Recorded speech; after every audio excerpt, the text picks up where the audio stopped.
काही ज्या लोकांकडे अशा मशीन्स आहेत, ते म्हणतात, की आम्ही 6-6 इंचापर्यंत पाणी या मशीनने डिटेक्ट करून दाखवू शकतो.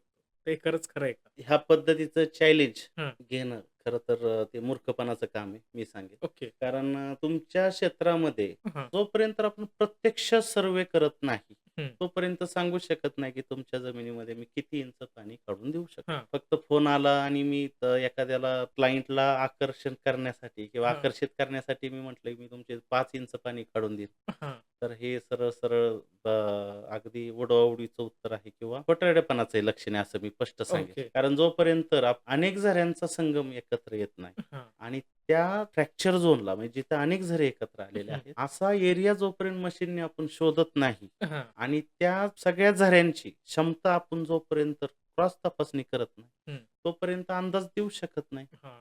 कदाचित तिथे अर्धा इंच, 1 इंचाचच पाण्याची उपलब्धता असू शकते. हां. ओके. अशा वेळेस तुम्ही 4-5 इंचाचा दावा करू शकत नाही. ओके. ओके. मग अशा लोकांना तुम्ही 5 इंच कुठून काढून देणार आहे? जर हं. पूर्ण क्षेत्र फिरल्यानंतर तुम्हाला 1.5, 2, 3च इंचाचं तिथपर्यंतच पाणी निघण्याचे तिथल्या परिस्थितीनुसार तेवढेच हां. सिग्नल जर मिळत असतील, तर तुम्ही कुठून देणार आहे त्यांना 5 इंच?